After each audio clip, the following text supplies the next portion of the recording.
Housing TV Africa, your first in housing development broadcasting.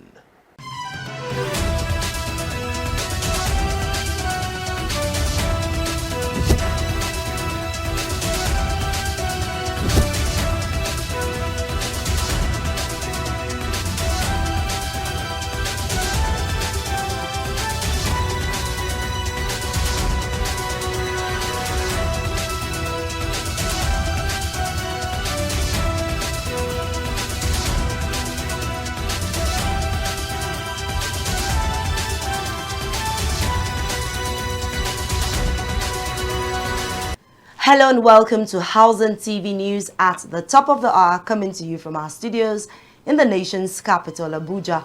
I'm Joyce Wonsu. Our top stories. President Tinubu signs North Central Development Commission bill into law. Senate appoints Oji Kalu as Chairman Committee on Southeast Development Commission.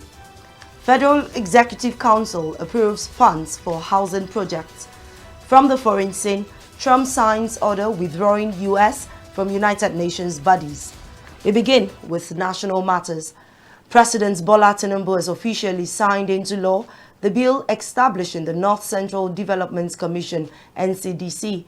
This significant development was announced by the President of the Senate, Godswill Akpabio, during a session in the Senate chamber on Tuesday.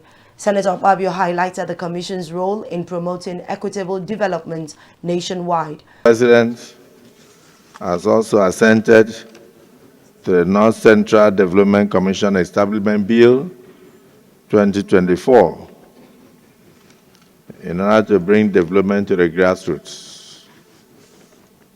And for this, we congratulate the good people of the North Central region of Nigeria. And then we wish them more development, particularly peace, as we forge ahead in the task of nation building. The North Central Development Commission is designed to promote equitable development across the North Central region of Nigeria, which includes states such as Kogi, Niger, Benue, Kwara, Plateau, Nasarawa, and the Federal Capital Territory, Abuja. The Senate President also disclosed that Tinubu has signed the bills establishing a federal polytechnic in Rano, Kano State, and a Federal University of Health Sciences in Safe, Zamfara State. In another development, the Federal Executive Council, FEC, has approved the issuance of a federal government's bond worth 758 billion naira to settle outstanding pension liabilities owed to retirees under the old defined benefit scheme. This was disclosed by the Minister of Finance and Coordinating Minister of the Economy, Wale Edo, during a media briefing after the FEC meeting presided over by President Bola Tinubu at the Presidential Villa, Abuja, on Tuesday. Edo explained that the approval authorizes the Debt Management Office, DMO, to raise the funds needed to clear the backlogs of pension arrears that have accumulated over the years, providing longer-awaited relief to thousands of affected retirees. Edo noted that these arrears had built up over time due to periodic wage increases that were not immediately reflected in pension adjustments. Which is payment of their pension liabilities as and when due. The government has put in place an approval for Debt Management Office to raise 758 billion naira that will pay down all these liabilities and, of course, be a tremendous relief to the beneficiaries. A 30 million euro financing, long-term concessional financing by Agence France de Développement, the French development agency, which is supporting student housing in conjunction with Family Homes Fund Limited as the partner and implementer. It is for student accommodation, mainly student tertiary accommodation at project sites throughout the country to provide sustainable and clean energy-based accommodation for students. We all know what an important intervention that is for the educational sector and for students, given the shortage. In the Senate, the legislators has announced Senator Orji Uzor Kalu, APC, Abia North, as the substantive pioneer chairman of the committee on the newly created Southeast Development Commission, one of the regional development commissions signed into law by President Bola Tinubu. Prior to his new appointment, which was made by Senate President Godswill Akpabio during Tuesday's plenary, the former Abia governor chaired the Senate Committee on Privatization. Senator Ken Eze Central was also appointed as the vice chairman of the committee. Akpabio also noted that other members of the committee will be announced in due course. Signing into an act of parliament of the Southeast Development Commission, the Senate Committee has been constituted, and the chairman will be the Senior Senator Orji Uzor Kalu, a veteran developer from the Southeast, and the deputy will be the Senior Senator Engineer Kenneth Eze of Ebonyi State. They will get to work and they will collect the list of the members of their committee from the office of the Senate leader accordingly. Congratulations. Recall that the Senate confirmed the board membership of the Southeast Development Commission after considering the report of Senator Kalu. The 18 members led by Dr. Emeka Nwogu were also confirmed as chairman, and Honorable Mark Okoye is the managing director and chief executive officer. The Senate Committee on Public Accounts, chaired by Senator Wadada Aliyu, has described the less than 1% contribution of solid minerals to Nigeria's GDP as ridiculous and unacceptable. The committee called for a complete overhaul of the sector to unlock its potential for national economic growth. This position was made known during a session in Abuja where the Nigeria Extractive Industries Transparency Initiative, NETI, presented its 2021 to 2023 reports on oil, gas, and solid minerals. NETI's Executive Secretary Dr. Orji Ogbonnaya Orji revealed that Nigeria requires an injection of $200 billion into gas infrastructure to fully maximize its natural gas resources, positioning itself as the 9th highest gas producer globally and the top producer in Africa. However, Dr. Orji lamented the absence of necessary infrastructure to harness these gas resources. Our gas infrastructure, our gas deposits are untouched, dormant. To use gas, just as what sustains Qatar alone is gas. They are the largest producer in the world. The only thing that Qatar Energy does is gas, processing of gas. So, in Nigeria, what we need is to invest in gas infrastructure to evacuate gas. And our study shows that we will need an initial investment of $20 billion annually for 10 years to be able to generate the kind of gas infrastructure required to provide gas for the whole of Africa and beyond. Of course, you know, when the war in Ukraine started, the whole Europe virtually collapsed because Russia was the one supplying gas. The committee expressed dissatisfaction with NETI's reports, which primarily highlighted states like Ogun, Osun, Kogi, Edo, Ebonyi, Rivers, Cross River, as well as the FCT.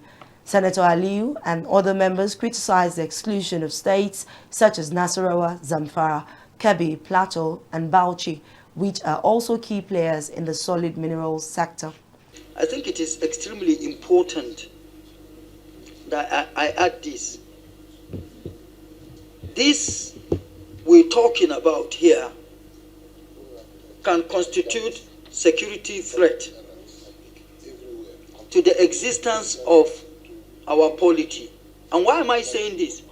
You can imagine citizens from these states that have been mentioned, Zamfara, Kebbi, Nasarawa, Benue, Bauchi, Gombe, and the rest that know the volume of exploration of solid mineral resources that happen within these states that I have mentioned, and hearing this is all that government, all that is remitted to government. It's extremely serious, extremely very serious.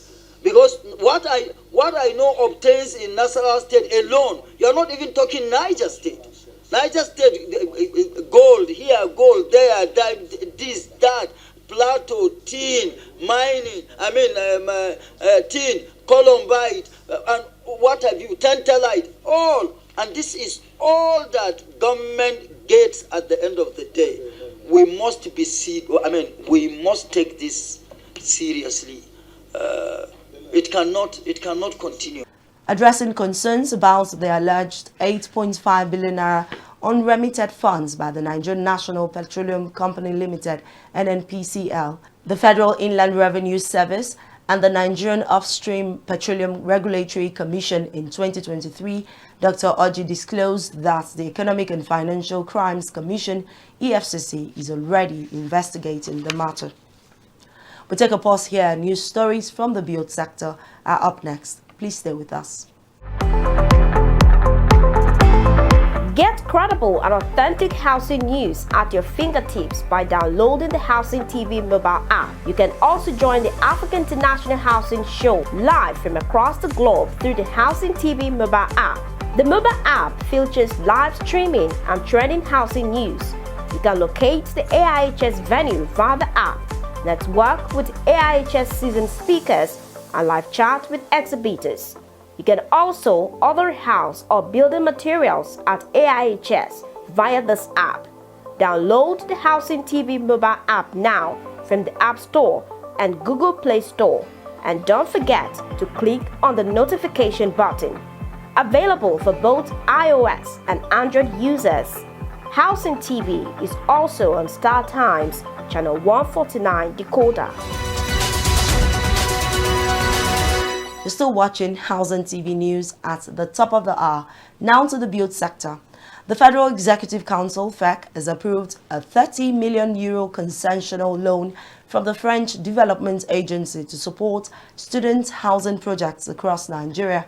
The initiative, in partnership with Family Homes Funds Limited, aims to alleviate the acute shortage of student accommodation in tertiary institutions while promoting sustainable clean energy housing solutions. The Minister of Housing and Urban Development, architect Musa Dangiwa, has extended his deepest appreciation to President Bola Tinubu for his bold vision for housing development and consistent support towards achieving the goals of the renewed hope agenda for housing and urban development. This commendation follows the approval of 31.66 billion naira by the Federal Executive Council for the construction of a critical access road to the 3,112 housing unit Renewed Hope City in Kasana, FCT, following the presentation of a memo by the Minister of the FCT, Nyesom Wike. Dangiwa described the approval as a significant milestone in the Tinubu administration's efforts to address Nigeria's housing deficit and ensure sustainable urban development. However, the construction of the access road is expected to commence soon, with the project being closely monitored to ensure timely delivery. The federal government has officially commenced toll operations on the Abuja-Kefi-Akwanga Lafia-Makudi Road corridor as part of efforts to repay the $460.8 million loan obtained from China Exim Bank for the rehabilitation and upgrade of the road. Motorists using the highway will now pay tolls ranging from 500 naira for saloon cars to 1,600 naira for multi-axle vehicles, while police and military vehicles are exempted to enhance their operations. The toll gates, strategically positioned along the 227.2-kilometer stretch of road, are divided into 4 sections. They include Kefi, Akwanga, Lafia, and Makudi. Speaking at the official launch of the toll operations at the Garaku toll station in Nasarawa State, the Minister of Works, David Umahi, reaffirmed the government's commitment to sustainable road maintenance and infrastructure funding. Fear and panic has swept through the Bello Kusumi Lane and Onakoya communities in Ketu, Lagos State on Monday and Tuesday as bulldozers and caterpillars rumbled into the areas, reducing homes to rubble allegedly without warning. Terrified tenants and landlords witnessed heavily armed policemen, fierce-looking thugs, and suspected land grabbers enforcing the demolition. Several distraught tenants alleged that the Onikosi of Ikosi, Alamo Onikosi, orchestrated the demolition based on a court order he purportedly obtained from an Ikeja court. However, landlords and tenants insisted they received no prior notice before the monarch forcefully began the exercise. Meanwhile, the said court order obtained revealed that the ruling was issued by Honorable Justice M.A. Savage, Judge of Court 24, Land Matters Division, Ikeja, on November 8, 2023. From the foreign scene, the United States President Donald Trump has signed an executive order withdrawing Washington from a number of United Nations bodies, including its Human Rights Council, and setting up a broader review of U.S. funding for the multilateral organization. The executive order said it withdrew Washington from the Council, and the main United Nations Relief Agency for Palestinians would review involvement in the United Nations Educational, Scientific and Cultural Organization, UNESCO. The moves were made in protest against what White House Staff Secretary Will Schraff described as anti-American bias at the UN agencies. Trump, however, has long rallied against Washington's levels of funding of multilateral bodies, calling for other countries to increase their contributions, notably at military alliances. And that's the much we can take on Housing TV News at the top of the hour. Before we go, a quick recap of our top stories. President Tinubu signs North Central Development Commission bill into law.